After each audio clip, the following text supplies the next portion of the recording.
ठीक है। जैसा कि आपको पता है कि किसी आवेशित कण को किसी एक समान चुंबकीय क्षेत्र में जब प्रवेश कराया जाता था थीटा कोण पर, तो उस पर लॉरेंज बल कार्य करता था।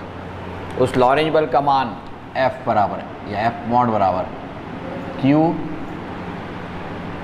V mod B mod into sine theta, ये था, याद है? ये परसों अपन ने पढ़ा था। ठीक, इसकी दिशा ज्ञात करने के लिए अपन किसका उपयोग करते थे?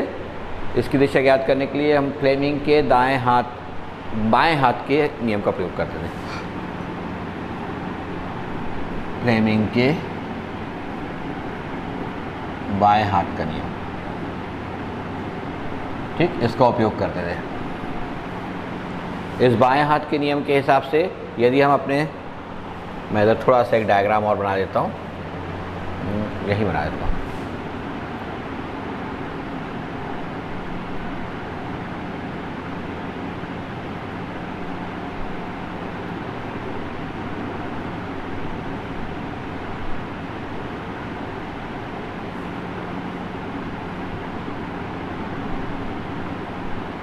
अंगूठा थोड़ा छोटा कर देता हूँ, ये अंगुलियाँ हैं, ये नाखून है, ये फोर्स की दिशा को दर्शाते हैं, बल की दिशा को अंगूठा, जबकि इनको अपन क्रमशः इसको आवेश के वेग की दिशा में रखते हैं और ये चुंबकीय क्षेत्र की दिशा में रखा जाता है। याद आ रहा है? ये कहलाता है अंगूठा। अंगूठे को रखते हैं अपन, अंगूठे की द्वारा क्या दर्शाया जाता है? अंगूठा दर्शाता है आरोपित बल की दिशा को, जबकि ये मध्यमा जो है, मध्यमा, इसको रखा जाता है वेग की दिशा में, धनावेश के वेग की दिशा में, जबकि ये चुंबकीय क्षेत्र को प्रदर्शित करता है। कौन सी? प्रथम अंगुली, ये प्रथम अंगुली है। और ये कौन सा हाथ है? बायां हाथ है, तो बाएं हाथ, ठीक है।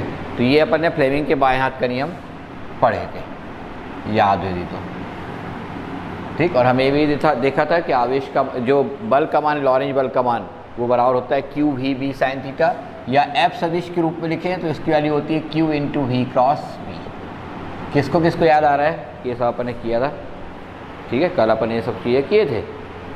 इसके बाद अपन इसी को यानी लॉरेंज बल को निकालते हैं किसी धारावाही चालक के लिए। ये एक धारावाही चालक है जो अपने में से I धारा ले जा रहा है, ठीक, ये I धारा इसमें से होकर प्रवाहित हो रही है। इसे एक समान चुंबकीय क्षेत्र में रखा गया है।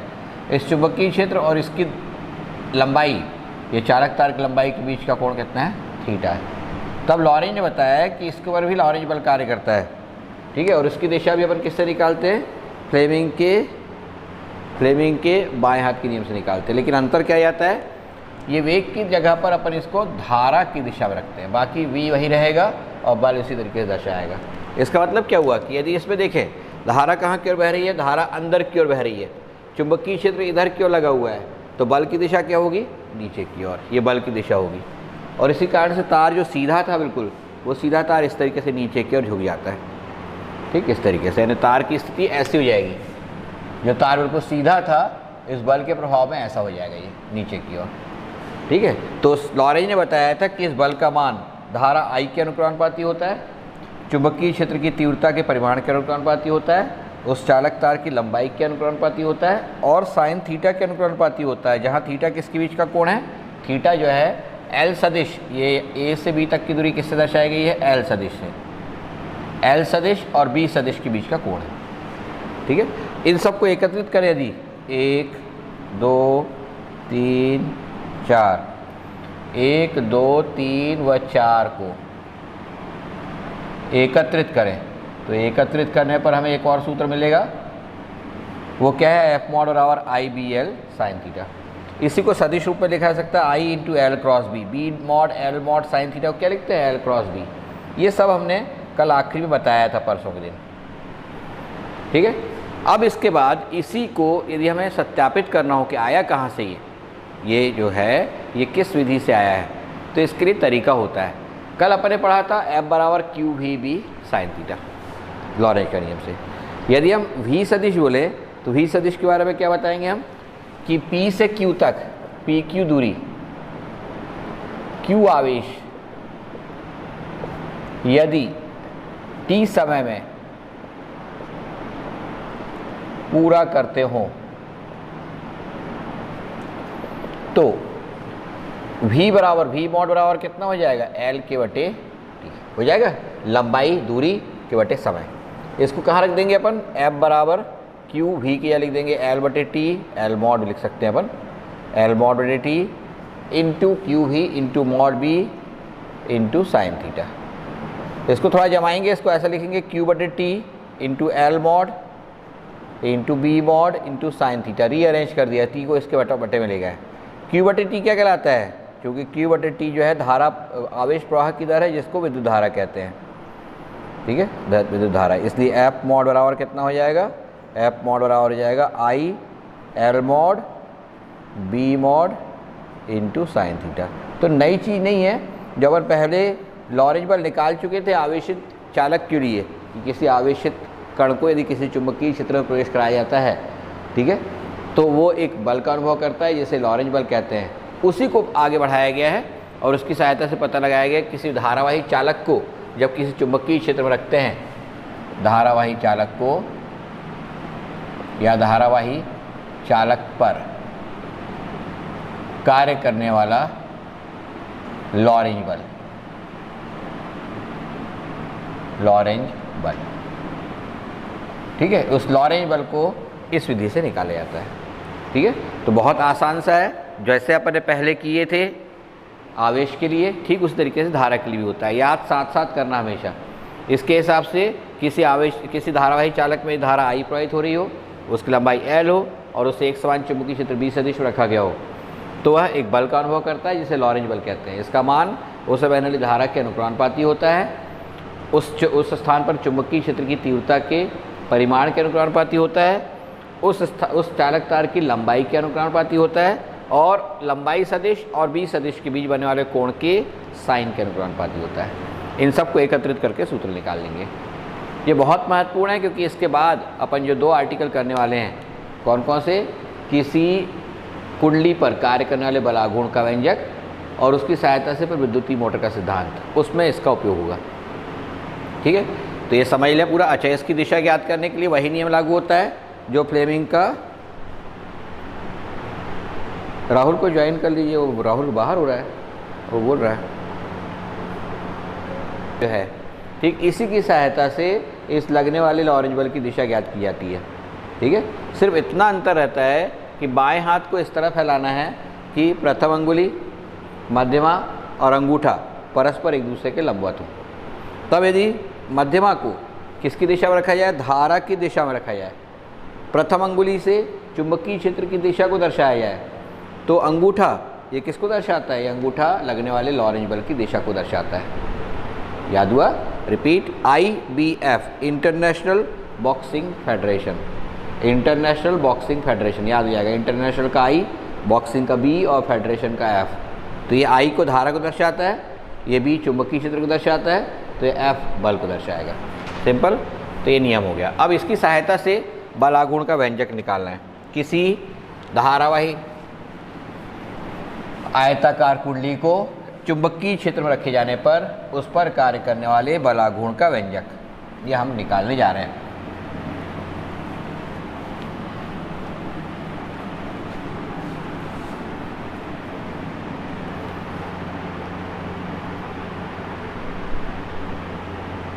जरा देखें, चित्र पहले से बना हुआ है। ये PQRS एक आयताकार कुंडली है, ठीक है, जिसकी लंबाई यानी यहाँ से यहाँ तक P से Q तक की दूरी, P से Q तक की दूरी या R से S तक की दूरी है, किसके बराबर है, लंबाई L के बराबर। जबकि इसकी चौड़ाई जो है यानी MN या PS या QR, इन सब की वैल्यू कितनी है, B के बराबर है। तो लंबाई L और चौड़ाई B ये ले ली गई है, ठीक है। और अब उसके बाद इसे एक समान चुंबकीय क्षेत्र में रखा गया है। जैसे चुंबकीय क्षेत्र अभी जो दर्शाया गया है वो कहाँ की ओर कार्य कर रहा है, X दिशा की ओर। ये एक समान चुंबकीय क्षेत्र कार्य कर रहा है, B सदिश, ठीक। इस चुंबकीय क्षेत्र में इसको रखा गया है। तो क्या होगा, इसके हर हिस्से पर बल कार्य करेगा जिससे हम लॉरेंज बल कहते हैं, ठीक। कैसे बल कार्य करेगा जरा देखें। इस वाले हिस्से पर देखें, पहले PQ हिस्से पर धारा की दिशा ऊपर की ओर है, चुंबकीय क्षेत्र कहाँ कार्य कर रहा है? इधर की ओर। ये चुंबकीय क्षेत्र की दिशा है, एक्स अक्ष के अनुदिश, ये धारा की दिशा है। तो बल कहाँ कार्य करेगा? अंदर की ओर, अंगूठे की दिशा। तो ये F सदिश जो है ये बल को प्रदर्शित कर रहा है, ठीक, यानी ये अंदर की ओर ढकेलेगा इसको। उसी समय इस RS पर देखें तो RS में धारा की दिशा कहाँ की ओर है? RS में धारा की दिशा नीचे की ओर है, ठीक। चुंबकीय सूत्र अभी भी उसी ओर है और इसलिए बल कहाँ कार्य करेगा? बल बाहर की ओर। 3D में है ये F माइनस F कहलाएगा क्योंकि इसके ठीक विपरीत दिशा में है, तो इसको माइनस F सदिश से दर्शाया है। ये बाहर की ओर कार्य करेगा। एक बल इसे अंदर ढकेल रहा है, दूसरा बल बाहर खींच रहा है, तो क्या होगा? ये गोल घूमना शुरू कर देगी, ठीक, और इस पर एक बलाघूर्ण कार्य करेगा। उस बलाघूर्ण का मान हमें निकालना है। जब ये गोल घूमना शुरू करेगी तो ओमेगा कोणीय वेग से मानना किसी क्षण वो घूम रही है, ठीक है। इस पर जो बलाघूर्ण कार्य करेगा उसका मान निकालने के लिए परिभाषा क्या होती है बलाघूर्ण की? बलाघूर्ण बराबर बल गुणित बलों के मध्य लंबवत दूरी, ठीक है। क्या होती है बलाघूर्ण की परिभाषा से? बलाघूर्ण बराबर होता है, मैं हिंदी में लिख दूं यहाँ पूरा, बलाघूर्ण बराबर बल गुणित बलों के मध्य लंबवत दूरी। अब यहाँ पर ये जो दो बल लगाया गया, मैं यहाँ थोड़ा चित्र साइड में कर दूं, यहाँ क्लियर कर दूं।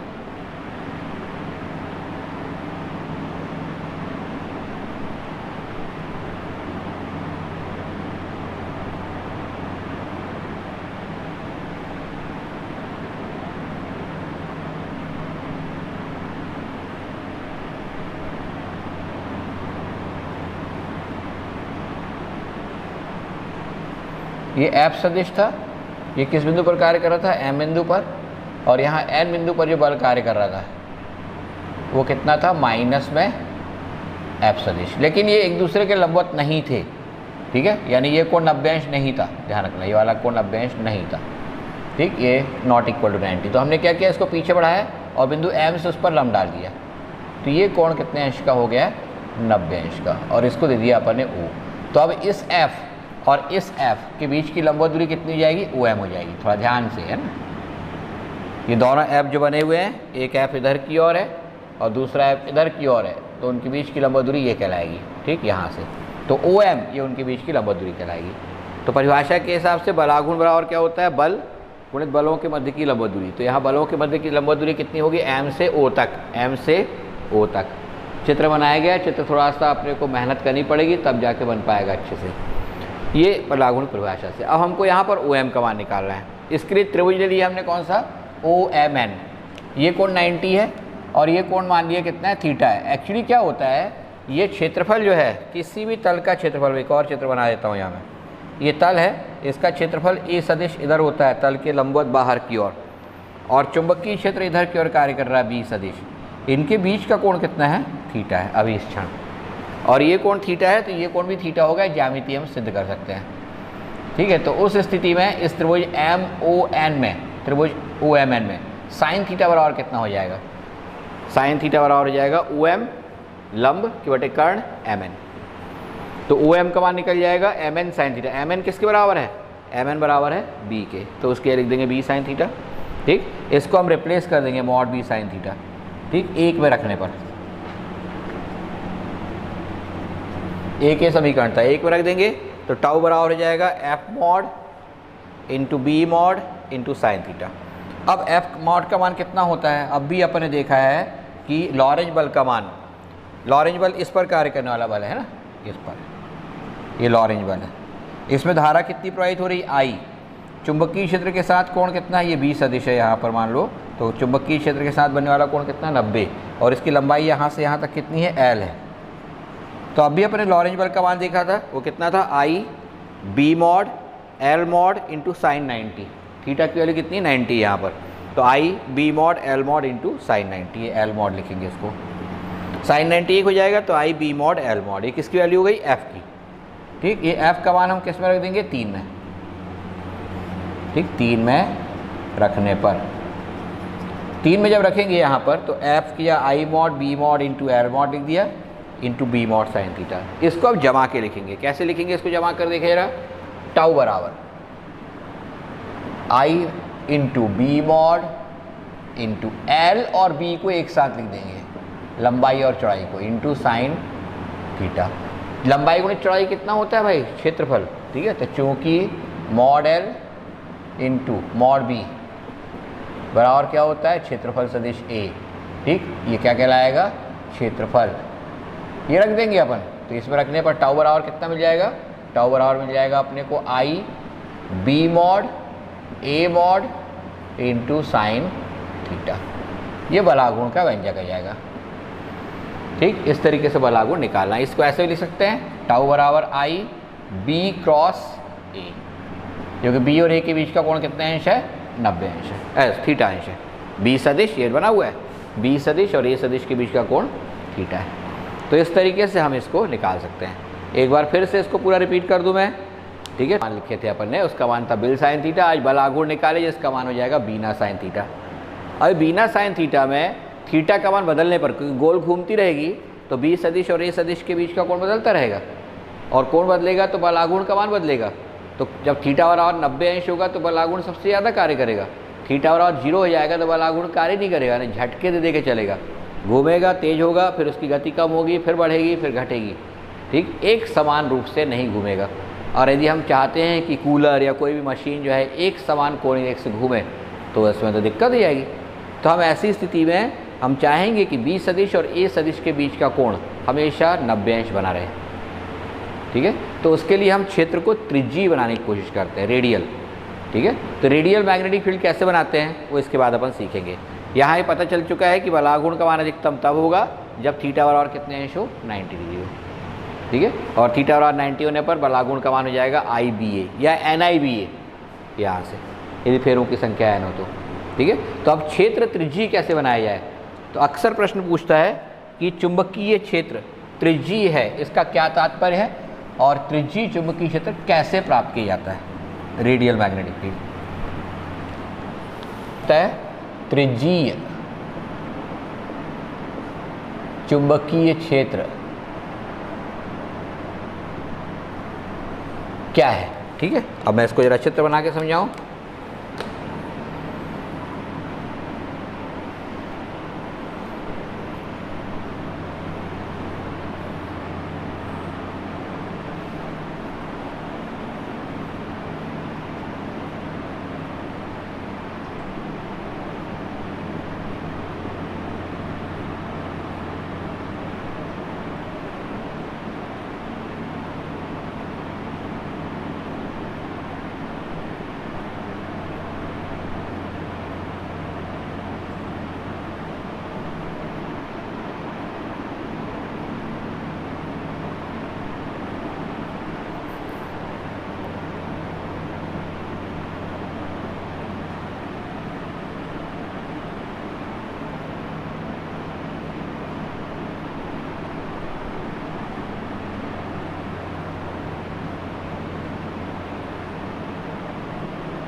ये यहाँ पर जो है ये सॉफ्ट आयरन या नर्म लोहे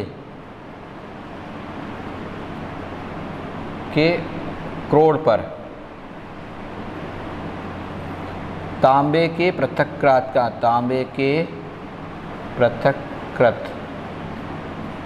तारों की कुंडली,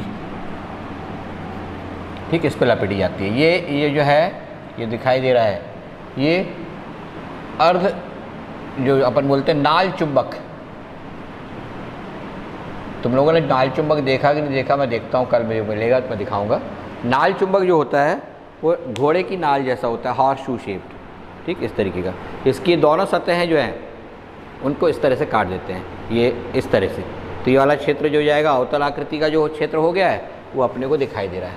ठीक है, यह अवतल आकृति का क्षेत्र होने के कारण क्या होता है, प्रबल चुंबक होता है नाल चुंबक, जिसके ध्रुवखंड कैसे काटे गए हैं, ध्रुवखंडों को अवतल आकृति में काटा गया है, अवतल आकृति में काटा गया है। ठीक है, ऐसा एक प्रबल नाल चुंबक होता है। तो अब इससे जो बल रेखाएं निकलेंगी एन से निकलती हैं और एस की ओर जाती हैं, लेकिन अब सीधी सीधी नहीं जाएंगी, इसके और आकर्षित हो जाएंगी। क्योंकि नर्म लोहे का क्रोड जो होता है उसका चुंबकनशीलता सबसे ज़्यादा होती है और अपने में से होकर समस्त बल रेखाओं को गुजरने देता है। ठीक है, तो ये अपने में से होकर गुजरने देगा, लेकिन जब बल रेखाओं को देखेंगे तो ऐसा प्रतीत होता है कि सारी बल रेखाएं इसके केंद्र से होकर जा रही हैं, ठीक है। और इसके केंद्र से होकर जाने के कारण ये सब कोण जो आएंगे यहाँ पर, ये सब कोण कितने अंश के होंगे? 90 अंश के। तो थीटा बराबर हमेशा कितना बना रहेगा? 90 अंश। तो बी सदिश और ए सदिश के बीच बनने वाला कोण हमेशा 90 अंश बना रहेगा। तो इस प्रकार का जो क्षेत्र होता है जो कि हमेशा किसी वृत्त के केंद्र से होकर जाता हुआ प्रतीत होता है, उसे त्रिज्यीय चुंबकीय क्षेत्र कहते हैं। कैसे बनाया जाता है? किसी नाल चुंबक के ध्रुवखंडों को अवतलाकृति में काटा जाता है और उसके बनाने के लिए इसी तरह से त्रिज्यीय चुंबकीय क्षेत्र प्राप्त किया जाता है। बहुत फायदे का ये। तो त्रिज्यीय चुंबकीय क्षेत्र प्राप्त करने के लिए क्या करेंगे? होता क्या है, यदि संपूर्ण चुंबकीय क्षेत्र इस तरह हो कि वह किसी वृत्त के केंद्र से होकर जाता हुआ प्रतीत हो, उसकी बल रेखाएँ जो हैं किसी वृत्त के केंद्र से होकर जाती हुई प्रतीत हो, और वो खुद इन बल रेखाएँ उसकी त्रिज्या की तरह बिहेव करें, यानी उसकी तरह व्यवहार करें, तब इस प्रकार के चुंबकीय क्षेत्र को त्रिज्यीय चुंबकीय क्षेत्र कहते हैं। ठीक, सारी बल रेखाएँ व्यास बन रही हैं, जरा ध्यान से देखेंगे, ठीक है, काल्पनिक है लेकिन ये, तब ऐसी स्थिति में ऐसे चुंबकीय क्षेत्र को त्रिज्यीय चुंबकीय क्षेत्र कहते हैं। इसे प्राप्त करने के लिए जो नाल चुंबक है उसके ध्रुवों को अवतल आकृति में काटा जाता है। प्रबल नाल चुंबक लेते हैं अपन, हॉर्स शू मैग्नेट इंग्लिश में बोलते हैं, हॉर्स शू मैग्नेट। एक प्रबल नाल चुंबक लेते हैं और उस नाल चुंबक के सिरों को अवतल आकृति में काट दिया जाता है, और फिर उसके बाद इसके बीच के स्थान में उस क्रोड को रखा जाता है जो नर्म लोहे का बना होता है। हम बाद में देखेंगे नर्म लोहे का क्रोड भी पटलित यानी लैमिनेटेड होता है। ठीक, प्लास्टिक की एक शीट, फिर उसके ऊपर नर्म लोहे की एक शीट, फिर उसके बाद प्लास्टिक की एक शीट, इस तरीके से बनाते हैं। क्यों बनाते हैं अपन समझेंगे बाद में, ठीक है। तो उस अभी अपन ने नर्म लोहा लिया, तो नर्म लोहे के इस क्रोड पर तांबे के पृथक्कृत तारों की कुंडली लपेटी जाती है। पृथक्कृत मतलब इंसुलेटेड, ठीक है, ताकि एक दूसरे से शॉर्ट ना हो। ठीक, तब हमें इस प्रकार की कुंडली जो है आयताकार नहीं मिलती है। आयताकार सिर्फ और सिर्फ हमारे सरलता के लिए बनाई गई है। ठीक, कभी भी कुंडलियाँ आयताकार नहीं होती हैं, वो हमेशा वृत्तीय आकृति में लपेटी जाती है, याद रहेगा। तो इसके ऊपर जब कुंडली लपेटी जाएगी, ठीक है, तो उस कुंडली के साथ हमेशा चुंबकीय क्षेत्र और क्षेत्रफल सदिश के बीच का कोण कितना रहने वाला है? 90 अंश। और ऐसा चुंबकीय क्षेत्र जो त्रिज्यीय चुंबकीय क्षेत्र कहलाता है। क्लियर हुआ? तो ये त्रिज्यीय चुंबकीय क्षेत्र अक्सर पूछा जाता है कि क्या है, ठीक है। कुंडली कैसे रखेंगे? हर्ष ध्यान रखिए ना, जो बीच का क्रोड है वो ऐसा होता है, बेलनाकार, आपको सामने से दिख रहा है ऐसा, ठीक है, और उसके ऊपर तांबे के तार की कुंडली लपेटी जाती है। अब क्लियर हुआ? बिल्कुल पास पास फेरे रखे जाते हैं तांबे के तार कुंडली के। ये हिस्सा ऐसा है, ठीक है, ये पूरा सिलेंडर है, ठीक है, सिलेंडर है ये, ठीक है। वृत्त कैसे हो जाएगा? सिलेंडर है, ठीक है। अपने को ऐसा दिखाई देता है कि वो त्रिज्यीय है, क्योंकि सिलेंडर का कोई भी काट जो है, मुख्य काट, वो त्रिज्यीय आकृति, वो वृत्तीय आकृति का होता है। ठीक है भाई हर्ष? ओके।